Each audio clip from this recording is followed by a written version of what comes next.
Olá pessoal, tudo bem? Nesse vídeo aqui eu vou mostrar para vocês como que a gente simula o efeito da colisão, mais ou menos como esse exemplo aqui, ó, da sinuca, tá certo? E para esse exemplo a gente vai ver um conceito super importante que a gente ainda não trabalhou aqui dentro do Scratch, que é o conceito de variável e como que elas funcionam, como é que a gente usa a variável dentro do Scratch, beleza? Então vamos lá, vamos fazer do zero, como é de costume aqui nessa playlist. Então, a primeira coisa que a gente vai fazer, eu vou excluir o gatinho e a gente vai fazer uma bola. Para isso você pode desenhar uma bola do zero, como um personagem, ou escolher aqui, tem uma bola padrão aqui do Scratch, né? Ela já vem com algumas possibilidades aqui de cor, então acho que serve pra gente. Então eu tenho para começar essa bolinha amarela, e o primeiro efeito que eu quero é que ao clicar na minha bandeirinha, como eu fiz no outro exemplo aqui, né? Ao clicar a bandeirinha, eu quero que ela comece a se movimentar. E se movimentar indefinidamente, para sempre, tá? Então, a primeira coisa que eu vou fazer é criar aqui, dentro de controle, aqui, esse laço infinito, que a gente chama, esse laço infinito, forever, né? Para sempre, repita alguma coisa. E aqui dentro desse para sempre é que eu vou fazer esse comportamento, esse movimento que vai e volta e bate. E isso tudo vai acontecer quando eu clicar. Então, quando, né?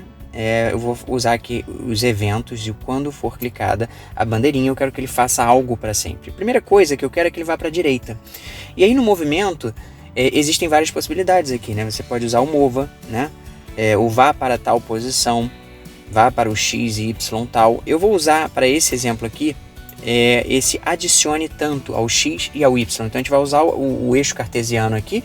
Então tudo que é adicionado ao x vai se movimentar na horizontal, né? Se for um número positivo, vai para a direita, negativo vai para a esquerda. E no y a mesma lógica. Então, se eu apertar já aqui a minha bandeirinha, vejam que ele vai adicionar 10 sempre ao x. Só que a bolinha parou. Por que acontece? Porque ele tem um limite máximo aqui para esse x. E como está aqui, ó, essa bordinha amarela, significa que o código ainda está sendo executado. E está mesmo. Se você arrastar com o mouse na mão aqui, ó, a bolinha para qualquer canto, ela vai para sempre para a direita até onde dá, né? Até onde o Scratch dá. E se eu apertar aqui no vermelho, ele para de executar o código. Então, ótimo. O que eu quero aqui, o primeiro efeito que eu quero é que... bom, ele tem um código que vai sempre andar para a direita. Eu quero que, ao perceber uma colisão com a borda, né? E por que eu estou dando o exemplo da borda? Porque é um exemplo padrão aqui dele. Eu quero que ele sempre se pergunte, né? Estou colidindo? Estou colidindo? E se ele der verdadeiro para essa pergunta, ele colidiu com a borda, eu quero que ele passe a deslocar na outra posição, na outra direção, ou seja, na direção negativa. Então, essa pergunta, esse mecanismo de pergunta é um se que ele vai sempre fazer aqui dentro. É claro que, gente, eu estou mostrando aqui uma possibilidade, existem sempre mais maneiras de fazer o mesmo efeito, né?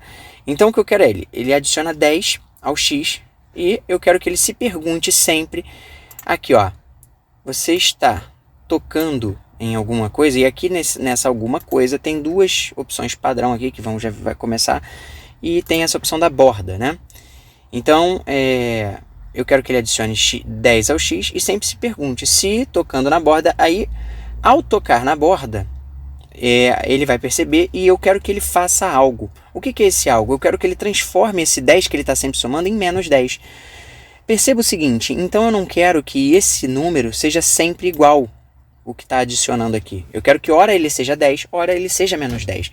Se você vai usar um número, alguma grandeza numérica que você quer que ela tenha valores diferentes, com base em critérios diferentes ao longo do seu programa, do seu jogo, isso é uma variável. Uma variável, na verdade, é um espaço na memória que o programa vai reservar para poder guardar aquela informação. Da mesma forma que você armazena na sua cabeça, por exemplo, a informação da sua idade. Então, a variável é exatamente isso. O seu cérebro ele já dedica um espaço na memória que se chama idade. E sempre que te perguntam isso ao longo da vida, você vai lá e acessa essa informação. E a cada aniversário você atualiza o valor de idade. E aqui é como se a gente tivesse também uma variável que vai ser atualizada. 10 ou menos 10, dependendo do fenômeno que ela vai observar. Então a primeira coisa é, vamos criar uma variável. Para isso eu vou aqui em variáveis, criar variável, e eu posso chamar ela de qualquer coisa. por exemplo, velocidade x. Essa vai ser a minha velocidade na horizontal. Uma vez criando a variável, automaticamente ela aparece aqui para mim, aqui em cima, né? Mas eu posso a qualquer momento desflegar isso daqui e ela vai sumir. Mas é interessante a gente deixar ela aparecendo aqui para a gente ver justamente o valor alterando. Então, olha só, ao invés de botar um número aqui, 10, adicione 10, eu vou botar o seguinte: adicione o valor de velocidade x, que foi o que a gente criou. Só que velocidade x eu ainda não dei um valor para ela. Por isso que tem, olha, 4 tipos de comando que a gente pode fazer com as variáveis aqui. O primeiro deles, mais simples, é mude o valor da variável para alguma coisa. Então, assim que eu clicar na minha bandeirinha que o meu jogo começar, eu quero mudar o valor da velocidade x, e aí você vai selecionar aqui, para algum número qualquer. Vou botar aqui em 15, tá? Então, perceba o seguinte: se eu clicar na bandeirinha, está funcionando igualzinho, e ele está acessando o valor, sempre o valor de velocidade x, que foi aqui definido como 15 no início do programa. O que eu quero que ele faça se ele perceber que ele tocou na borda? Se tocou na borda, eu quero que ele mude essa velocidade x. Olha, agora ele vai mudar a velocidade x para, vamos lá, menos 15. Tá? Vamos fazer assim, menos 15. Vamos observar. Olha, já deu o efeito da colisão ali na parede da direita. Só que quando chegou aqui na esquerda, não funcionou. Por quê? A velocidade já era menos 15 e isso dá sempre para a esquerda. Ele vai sempre ficar indo para a esquerda. Eu não quero, na verdade, que ela seja menos 15. Eu quero que ela seja sempre o inverso, né? O oposto daquele número, né? Menos aquela velocidade anterior. Ou seja, eu quero que ele seja 15... e mude depois para menos 15, e depois volte a ser 15 de novo, e por aí vai. Então eu quero aqui que a velocidade x mude para o valor dela invertido, né? Negativo. Como é que eu faço isso? Usando operadores matemáticos. E existem várias formas. Você pode fazer 0 menos o valor da variável. Eu vou usar aqui, por exemplo, a multiplicação. Então, eu quero que a minha variável x, a minha velocidade x, se transforme em velocidade x vezes menos 1. Então, eu estou explicando com uma certa velocidade, mas eu sei que você pode repetir infinitas vezes esse vídeo, tá certo? Então, olha só, já temos um efeito aqui bem interessante de colisão, indo para a direita e para a esquerda. Perfeito, parece que a gente conseguiu aí um primeiro passo, né? E observe o seguinte também, aqui em cima a gente vê o valor da variável, né, velocidade x alterando, né? Só que uma coisa importante de perceber aqui é o seguinte, olha só, eu uso a mesma borda, né? Ele percebe que está tocando na borda, sendo na direita, na esquerda, em cima ou embaixo. Isso vai trazer um certo problema, você vai perceber agora no segundo passo, porque a gente quer que a nossa bolinha ela mexa nos dois eixos, né? Ela também vá para cima e para baixo. Então vou ter que criar algo parecido para o eixo y. E o que quer dizer isso? Eu vou criar também, vou começar criando uma nova variável chamada velocidade y. E tudo que eu fiz para x eu também vou fazer para y de forma parecida. Então mude logo no início do jogo, assim que eu clicar a bandeirinha, a velocidade y para algum valor que a gente pode definir aqui. Pode ser o mesmo, pode ser 15, 10, menos 10, tanto faz. E aí eu quero que ele, dentro da minha repetição infinita, ele adicione ao x e também adicione ao y. Ele adicione ao y o valor da variável que a gente criou. Então, adicione velocidade y ao y. Agora, olha o efeito que a gente vai observar aqui nesse momento. Ele fez um movimento interessante logo no início, né? Só que quando ele chegou lá em cima, deu esse problema aqui. Por que isso? Porque aqui em cima também ele reconhece como borda. Ele não diferencia se isso é em cima, embaixo, de um lado ou do outro. E quando ele toca aqui em cima, o que a gente fala aqui é para ele inverter o valor da variável x. Então ele vai ficar invertendo infinitamente o valor da variável x para um lado e para o outro e sempre tocando aqui em borda. Ele não vai conseguir sair dessa crise existencial aqui, tá certo? Então o que a gente precisa eu quero que ele inverta o valor da variável x quando for direita ou esquerda, onde ele está batendo. E eu quero que ele inverta no outro sentido, ou seja, aqui na direção de y, inverta o valor de y, algo parecido com esse si aqui, se ele estiver tocando em cima ou embaixo. Então, como é que a gente faz isso? Agora vai precisar de um passo de criatividade, que é o seguinte: o Scratch não diferencia a borda da direita do lado de cima e de baixo. A gente vai precisar, então, criar 4 objetos que vão estar ali representando essas bordas. De que forma? Então vamos fazer aqui juntos. Olha, eu vou criar um novo personagem, e esse personagem nada mais é do que uma barrinha, tá? Que pode estar aqui com outra cor. Você pode definir qualquer cor para essa barrinha aqui, mas a gente vai deixar branco justamente para ela parecer invisível, tá? Então eu tenho uma barrinha aqui invisível, perceba que quando eu clico nela, olha só, eu vejo que o personagem está ali. Eu posso até diminuir aqui essa barrinha. E o que eu quero agora é posicionar ela aqui no canto da direita. Então essa aqui vai ser a borda da direita. Por que eu estou fazendo isso? Porque agora, no código da minha bola aqui, em vez de botar tocando na borda, eu posso agora, olha, tocando naquela que eu sei que é a borda da direita.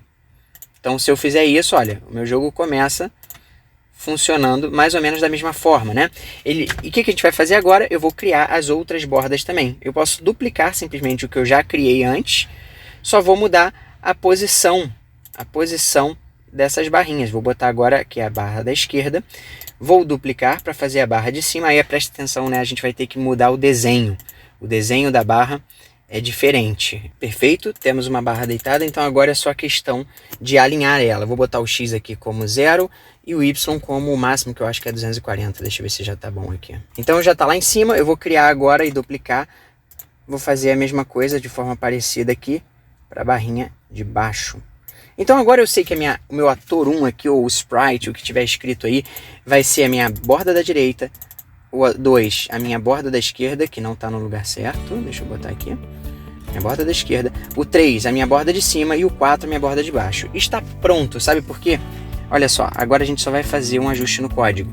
Eu quero que ele inverta o valor de x se for a barrinha da direita ou da esquerda. Esse ou, preste atenção, ele é um operador também. Aqui ó, ou seja, eu quero que ela mude a velocidade no eixo x se estiver tocando no ator 1 ou no ator 2. Então eu vou botar aqui também a possibilidade de estar tocando no da esquerda, que é o 2. E eu quero que ela faça algo parecido. Olha, vou duplicar esse si. Eu quero que ela faça algo parecido. Calma que ela executou aqui. No eixo y, quando ele tocar o ator 3 ou o ator 4, que são as barras, né, de cima, os limites de cima e de baixo. E aí o que ele vai fazer aqui é mudar o valor da velocidade x para o inverso da anterior. Então perceba o seguinte, aqui você já tem aquele fenômeno inicial que eu mostrei para vocês. O que a gente faria agora para ter várias bolinhas, né? Eu posso duplicar, simplesmente duplicar, isso mesmo, esse objeto, escolher uma outra fantasia para ele, para eu diferenciar essas bolinhas, e eu dou um play.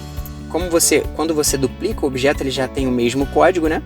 Então, eu dou um play. O único problema aqui, né, é que eles estão usando as mesmas variáveis, então eles vão fazer esses mesmos movimentos. O que eu precisaria aqui para criar um efeito de movimentos independentes é criar variáveis independentes justamente para objetos diferentes. Ou seja, eu tenho uma velocidade x e y para a bola amarela e vou criar outras duas variáveis, velocidade x e y para a bola azul. E por aí vai. É mais ou menos assim que a gente faz um fenômeno mais ou menos como esse aqui, ó, com várias bolinhas ao mesmo tempo. Espero ter ajudado vocês e mais pra frente ainda virão muitos outros exemplos interessantes, tá bom?